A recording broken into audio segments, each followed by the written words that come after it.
ہم ہمیشہ یہی سوچتے آئے ہیں کہ گھر یا بستی بسانے کے لیے نا سب سے پہلے زمین کو ہموار کرنا پڑتا ہے۔ صحیح۔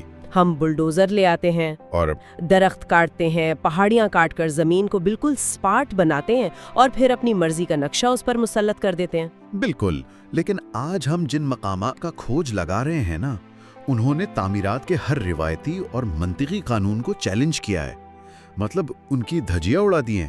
یہ واقعی تعمیراتی تاریخ کا ایک انتہائی دلچسپ پہلو ہے۔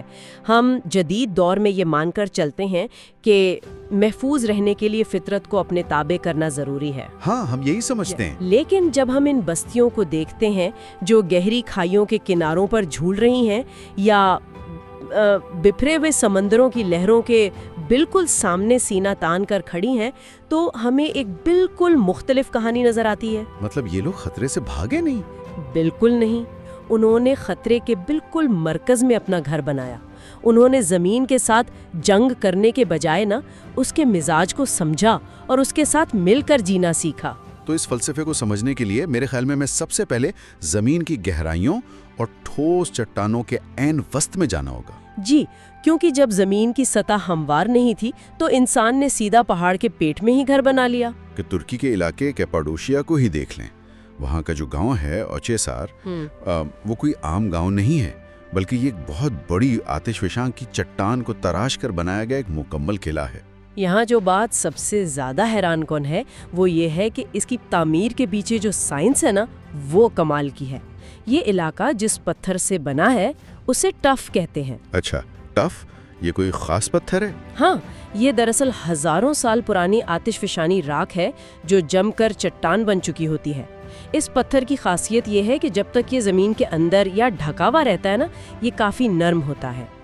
تو مطلب اسے عام اوزاروں سے آسانی سے تراشا جا سکتا ہے؟ بالکل، لیکن جیسے ہی اسے کاٹ کر ہوا اور دھوپ کے سامنے لایا جاتا ہے، یہ انتہائی سخت اور مضبوط ہو جاتا ہے۔ ارے واہ! اور وہاں کے ابتدائی باشندوں نے نا اس کیمیائی عمل کو سمجھ لیا تھا، تو انہوں نے باہر سے پتھر لا کر دیواریں چننے کے بجائے موجودہ چٹان کو اندر سے کھود کر کمرے، دالان اور کھڑکیاں بنا لیں۔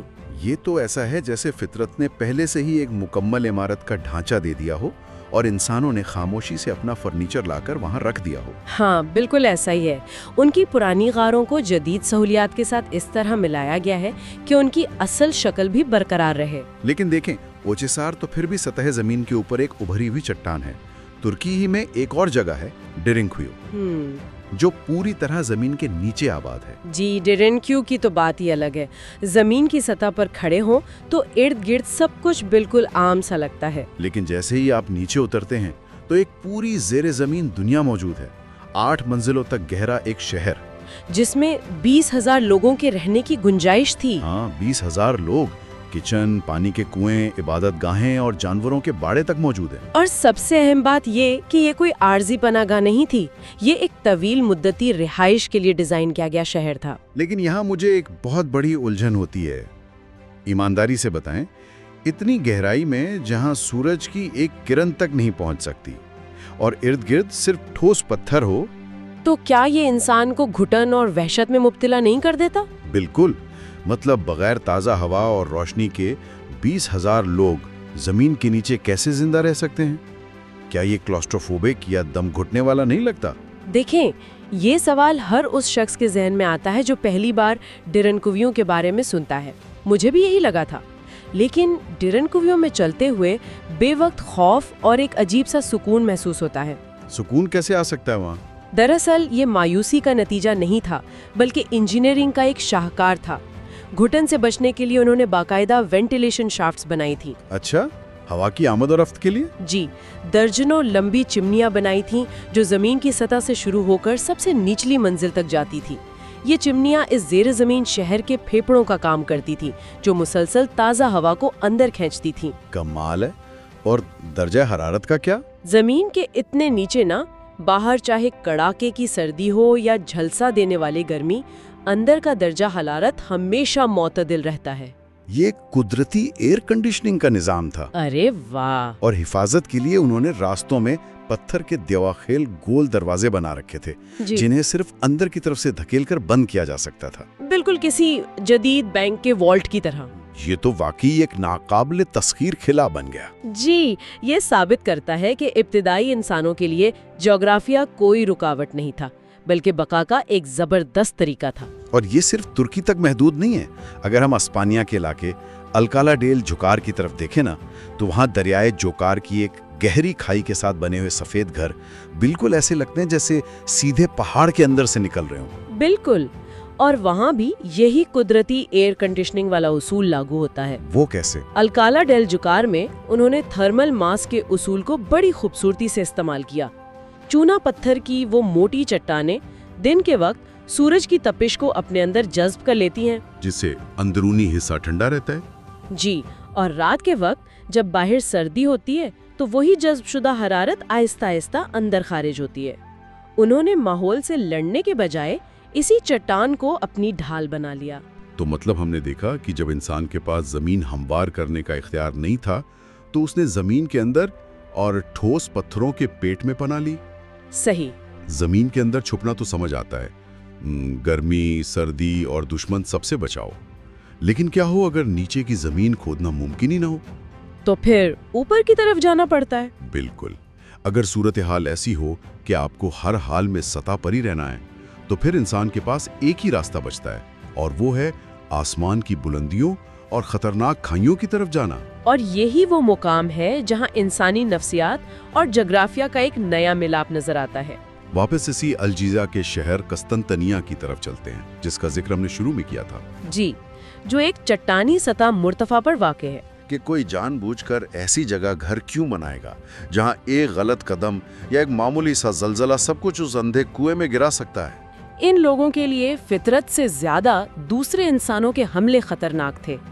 قسطنطنیہ کی وہ کھائی ان کے لیے کوئی خامی یا کمزوری نہیں تھی، وہ ان کی شناخت اور ان کی سب سے بڑی طاقت تھی۔